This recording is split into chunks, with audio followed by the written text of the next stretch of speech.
My family, we were 9 brothers and sisters. I was just a little child, and this Chazan took me to his house the whole summer. He taught me solfege means music. Then I started to learn from him, and I became addicted to it. I loved it very much. And of course, the attraction in any synagogue with the biggest chazan, they looked for a child. And a child could move the people better than any adult chazan, even as professional as he was. And I remember when I used to sing there, he taught me solos. When I used to sing there, you couldn't hear a fly. Usually Jews like to talk. Even at services. When I was in the army, there was a head of the camp, and he was a Chazunim lover. He liked Chazunis.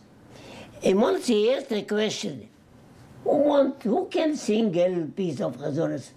I'm anxious to hear that. And I said, I'll try to sing. I sang, and he said to me, you don't belong to the army to be a fighter. Who knows you're a fighter? You'll be a chazan in the army. In the army we need chazunim. And little by little I was released from the army, and then I went to a seminary. Seminary Sela in Tel Aviv. And the interesting thing that I went always didn't agree with the chief chazan, with the head of the seminary. He didn't have enough feeling for me. And I started to argue.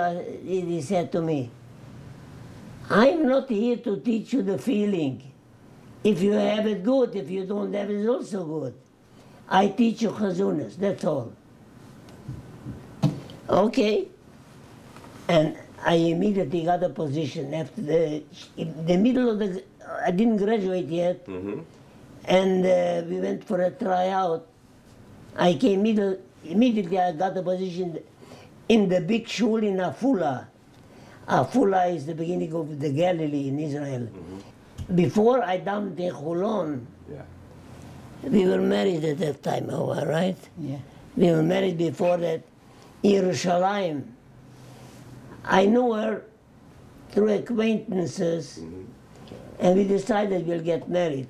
Ahuva had a father who was a gerer, choset, with a long beard around the head. And the first thing he wanted to know if I know something with the holy books.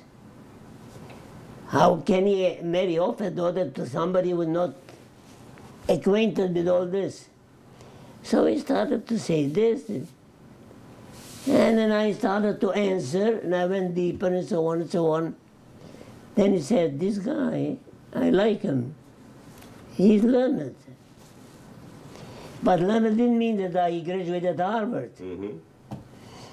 It means that I studied in yeshivas. And that we got married, and our first child was Leah. And I was in Afula in the shul. In Afula, what I mentioned first, she was already 2 years old at that time. And when Tzvi was born, I was already in Chulon. But after that, when I came, so we had 2 children. When that friend said, I have a position for you in America.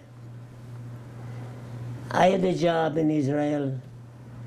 I said, should I take 2 children and carry them to America? And I had many thoughts. Then I said, if I'll not take a chance now, when am I going to take him? Lo achshav, matai. When am I going to take a chance? I decided to come. 1961. And there was a shul. So there was a guy and told me, I have a position for you. And I asked him, what kind of position? He said, it depends. One side, the Aron Kodesh, the opposite side, it's Christ. But the other side is a Torah. I was shocked. Down there, the shock. What? He want me to come there? What kind of, what? Oh, what a terrible mistake I made. I came to America. But this is the only place. I heard from another rabbi there in Yeshiva that he wanted to talk to me. And he said, there is a position in Freehold, New Jersey, and they want to hear you. I was there 8 years, and I was extremely happy there.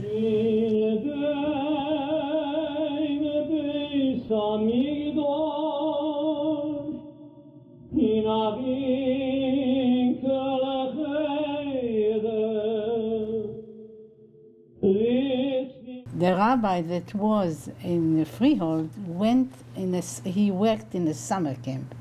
He came back and he said he's not coming back to be the rabbi because he has another stellar. He wanted to be in New York.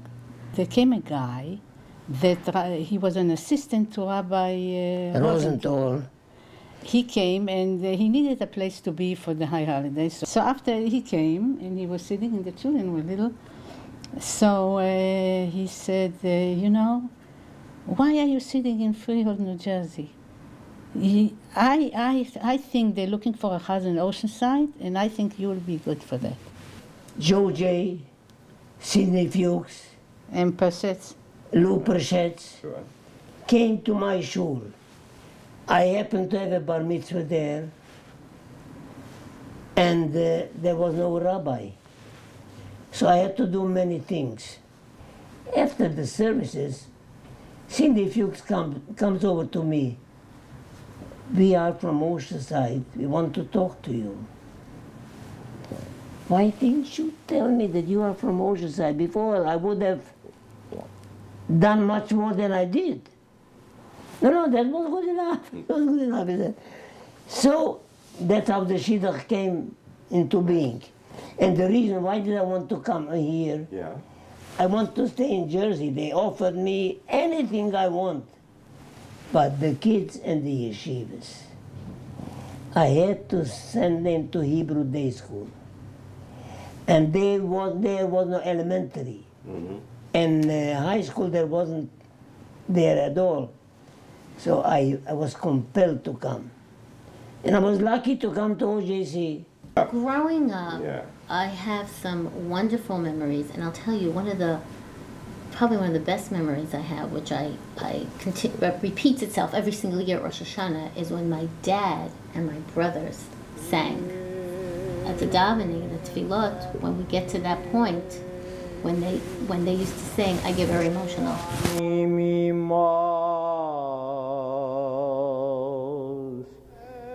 First of all, I sang with my dad and my brother.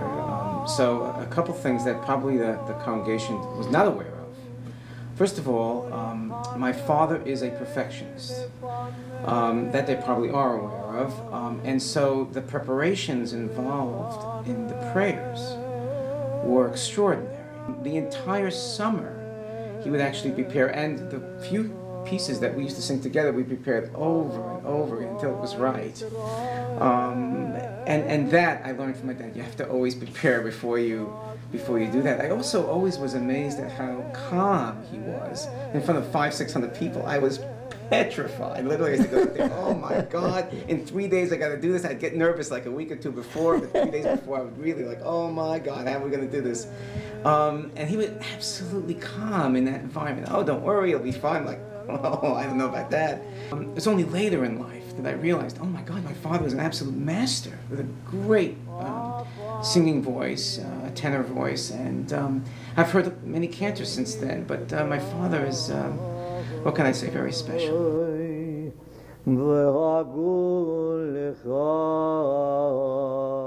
I know my sister feels the same way as I do. We really appreciate that the opportunity was given to us to be in this community, to be in this wonderful synagogue, and to have these phenomenally spiritual experiences year after year as we were growing up. And the congregation was always so nice to my parents. And to us. Oh, absolutely. We've always felt so welcome here. Always. And we appreciate it. Now as adults, right. Of course we appreciate it far more than we were children, when it's very hard to understand these kind of concepts. I have many vivid memories of Oceanside Jewish Center in my youth. We moved to Oceanside when I was 6 years old, and I remember immediately being recruited by my father to join my brother and my father in the High Holiday singing performances. My father had a wonderful way about him to instill confidence in youth. And this translated not only to our performances on the high holidays, but also to the hundreds and hundreds of bar and bat mitzvahs that he successfully was able to prepare. His mannerism about education and in the way of teaching was unique and very effective. He also led ulpan classes where he taught adults. He was involved with adult education at the center, and this was also very, very popular. I remember also at weddings, everyone's eyes under the chuppah, everyone's eyes focused on the wine, a cup of wine under the chuppah, which was always overflowing. My father was skilled also with a steady hand, and he would really never would there be a drop that would run over on this under the chuppah. In many, many instances where everybody was watching the wine more than paying attention to the ceremony.